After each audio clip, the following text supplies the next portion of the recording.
Today I'm sharing a demonstration that I did while teaching a live cold wax and oil workshop in my studio. I'm Pat from Scrivener Art and Design, and I love sharing my knowledge. In this demonstration, it is about a series of 12 paintings, mini paintings that you do at one time. It is a lesson that I do in my introduction to cold wax workshops. It's a lot of fun. The students get great results and you learn a lot doing it. So I hope you'll follow along, and I did speed up the video 2 times and I missed capturing the very beginning where I made the marks, but I have some other videos on my channel showing that and what is compatible to use. So you can always refer back to them. So let's jump in.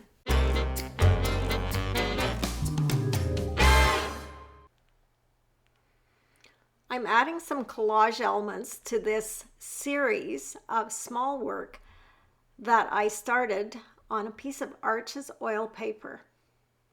When you add collage, you use cold wax as your glue, putting wax underneath and over top of your collage element. It's best to use thin paper like tissue paper, dictionary paper, that type of thing. I am now adding a transparent layer. I'm using cadmium yellow deep for this, and I just picked up a piece of the collage paper. So it wasn't stuck down well enough or allowed to dry, so that's something to consider.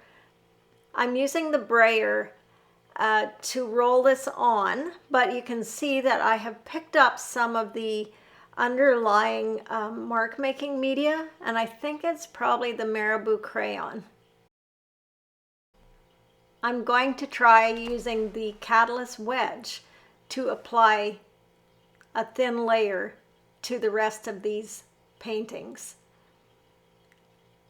When you're using the catalyst wedge, you want to normally be holding it to lay a layer of paint on, but in this case, I actually don't want the paint to be too thick, so I'm keeping it fairly upright. So I'm not putting so much on, and then I'm trying to thin it out a bit. So I really want to preserve some of those marks from underneath for as long as possible. They will continue to inform what I do moving forward, even though they may not make up any part of the painting in the end. Or perhaps small snippets of them will peek through. Now this layer does not have to be perfect by any means. We're just trying to get a base layer of some color down. This is a good technique to do to hinge your painting together. So little bits of this color will peek out throughout the painting, and it gives it a cohesiveness that is difficult to obtain without a base layer sometimes. So I like doing the base layer. It also gets rid of all the white all the white paper, and it just makes a nice ground to start your painting on. If some of the medium moves, that's totally okay. It will get sealed in as we go. And I like when some of it blurs. So I use things like China markers, marabou crayons, Stabilo crayons, pastels. I just test whatever I happen to have. This is how you're going to find out what works for you and what you like. And after the wax dries, all of those things are going to be sealed in. I'm starting with my second color here, which is phthalo blue. And at this point, I am not thinking too much about composition. I'm just trying to get some color in different areas on each painting. So there is variety amongst them.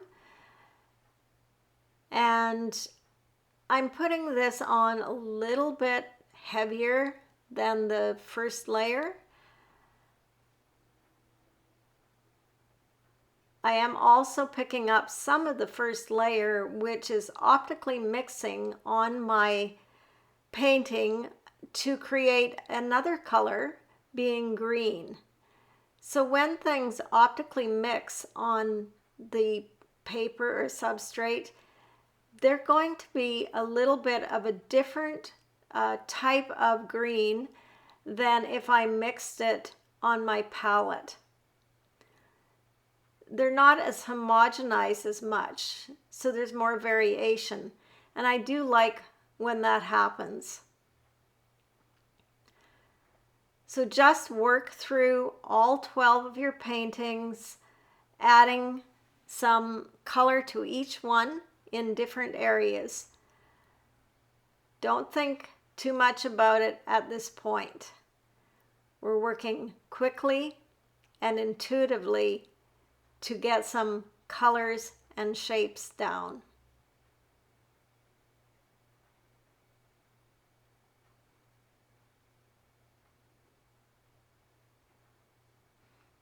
You can think of these bits as shapes and thinking of the size that you're putting down.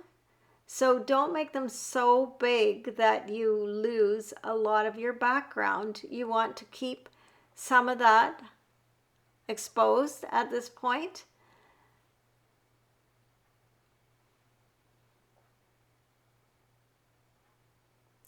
Now I'm using my third color in my primary palette. This one is Carmine Red, and it is a Lucas brand of paint. So I use less expensive paint when I'm particularly just playing around trying to come up with ideas. It's not necessary to use artist grade paint. There are several brands that you can choose that are good quality for working with cold wax and oil. Lucas is one of them. There's Winsor and Newton, has a nice student grade paint. Just look in your art store and see what they have that's on the more moderate priced point of paint. You can also get started by just purchasing a small starter set of oil paint. If you're new to this and you don't want to invest in a lot of paint. Here you see me just carving back in using the edge of my blade, and I'm using a Messermeister bowl scraper. So I've been able to get back to the white paper doing this. I've mixed a more desaturated color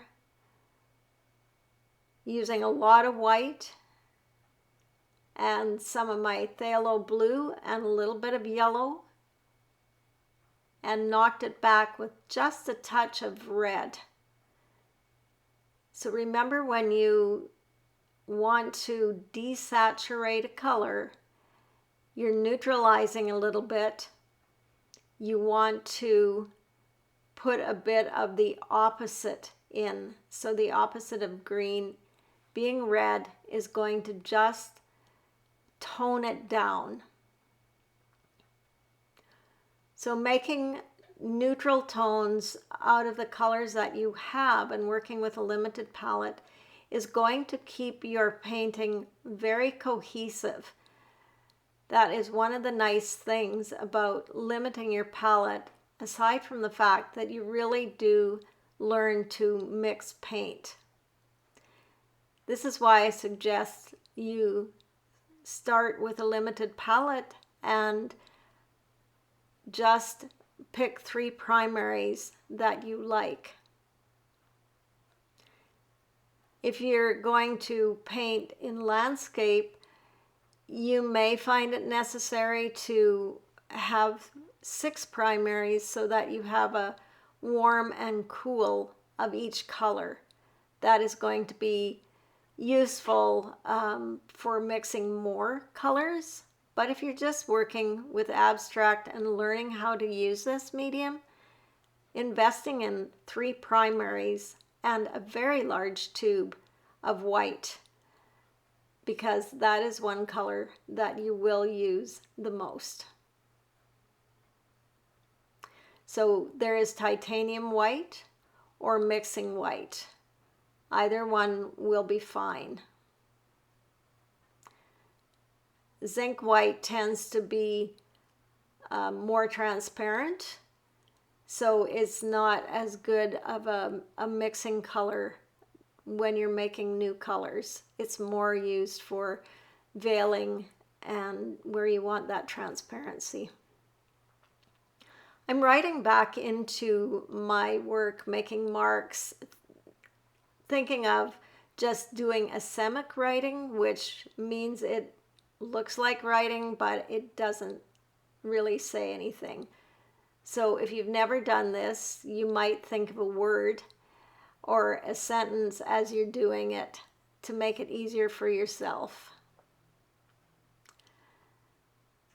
So here's another color I've mixed just by adding white to the phthalo blue. I haven't grayed this color down. I've just made a lighter value. So we want to also be mindful of our values. So value is dark to light, as in white to black, and the grays in between. So a good way to check your values is to take a picture on your mobile device and switch it to black and white.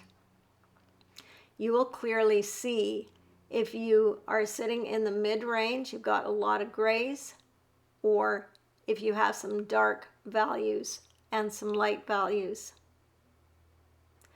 So usually more contrast in a painting in your values is going to give you a stronger painting than if you don't have a good amount of value shifts. So again, I am just adding more, covering up, marking back in.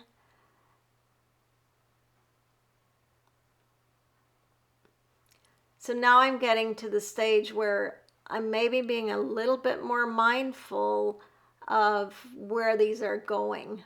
And I'm adding a bit of yellow back in as well, just on a little bit heavier note, and some white, and I'm going to mix that right in my palette. So I'm trying to get some lighter values into these. And again, you saw that I picked up some and I got some pinky shade. These are things that wouldn't happen if you let it dry between layers, but I do like when that happens because it makes it more interesting when you get a little bit of variation in your color. It doesn't look as flat as it would otherwise.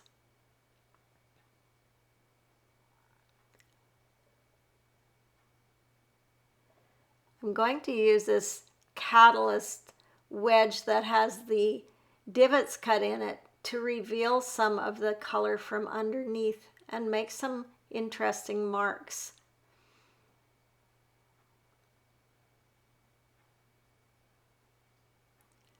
You can use the end of your paintbrush or the edge of your squeegee blade to make lines and marks as well.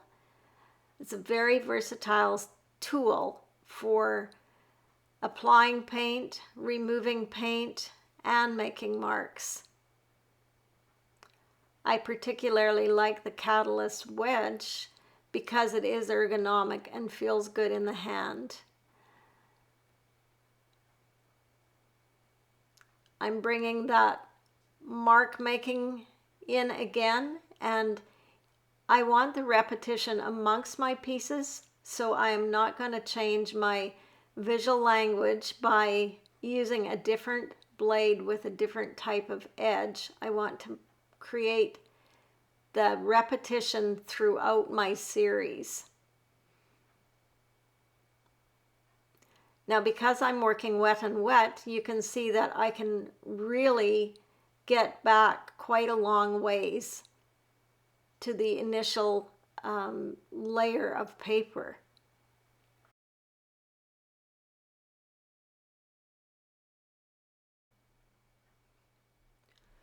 Putting on some heavier paint again and starting to look at things from a design perspective more, and just thinking a little bit more about my decisions, about what I need to let go.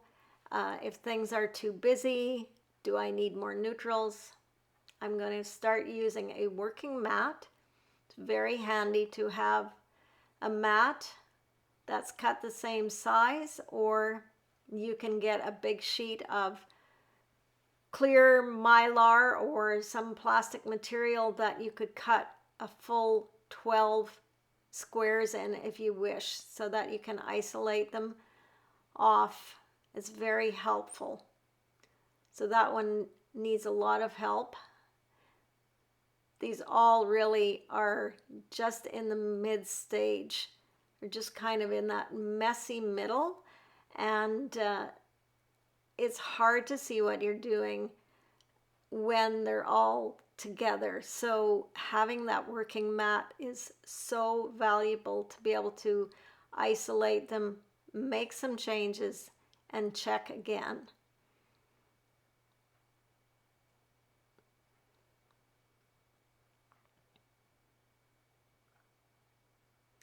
Watch that you don't end up dividing your little painting in half anywhere. That's an easy thing to do. Also, looking at the sizes of your shapes and making sure that you have variety.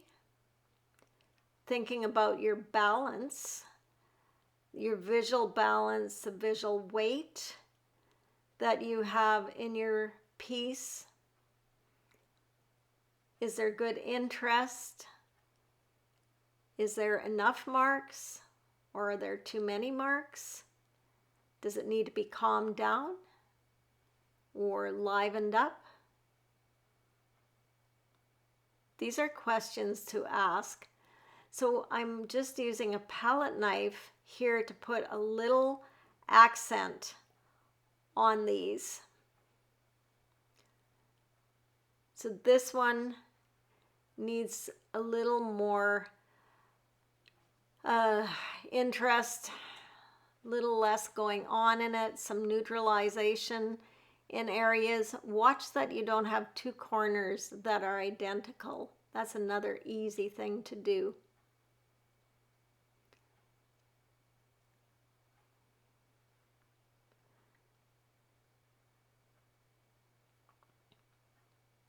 So I'm not necessarily trying to finish these paintings in this session.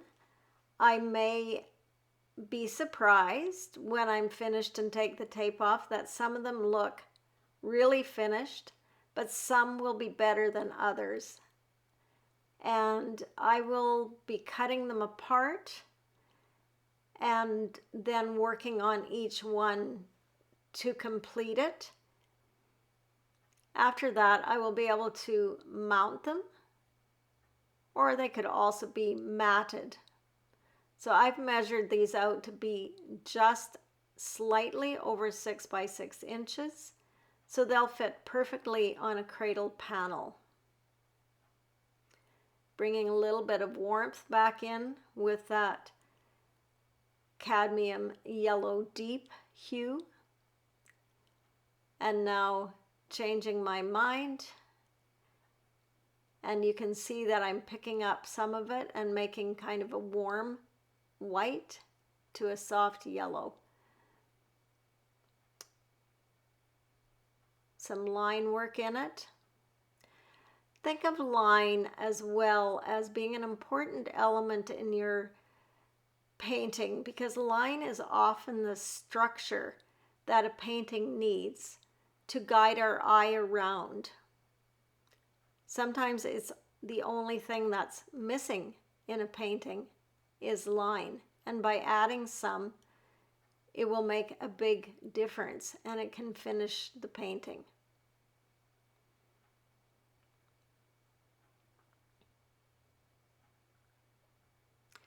I'm using some solvent now out of a little squeeze bottle with a fine liner tip on it.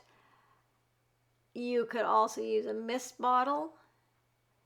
And I have waited here for a little bit before I started scraping it back. So what the solvent resist does is it kind of dissolves the paint and allows you to get back to a previous layer. So it can add some interesting shapes and marks into your work. You can also use it to do like Semitic writing or make bigger outlines of circles and that type of thing. And it can be really interesting to kind of do a bit of excavation of your piece and get some happy accidents. And of course, if you don't like what happened, it's easy enough to put on another layer over top of that. So I'm a layerist, and working this way really suits my process. I love building up interest. You can scrape away the cold wax and oil, but I like to continue working on it and building up layers and being able to excavate back into previous layers. I find this a very interesting and enjoyable way to work. Adding some greeny yellow here that I have mixed up, and I've just used a combination of the phthalo blue, cad yellow dark, and then again used a bit of red to knock it back. Adding some squiggly lines with my trusty bamboo skewer, but you could use a knitting needle, or you could also use the end of a brush, works well, or even a twig. So be innovative when you're experimenting with your mark making tools. You have plenty around your house that I'm sure you can find, from a fork to a pick comb to bubble wrap, corrugated cardboard. There's many things that you'll be able to find that you can use without even spending any money. I like going to thrift stores and looking through the bins of household gadgets and things and utensils. I often find interesting things in there that make lovely marks. Anything that's metal cleans up nice and easy as well. So that's a consideration too. I am just making some shapes, some subtle circles through some of my paint back into the layers. Again, be mindful of your visual language, that you don't add too many different types of pattern, because it can start to be too much if you just get too many different things going on. So you want to repeat the same element in different ways, so different sizes is fine. Partial curves could work. So I'm taking the tape off now to reveal how these look. And like I said, they're not all necessarily finished or masterpieces, but you can get an idea of what they look like at this point.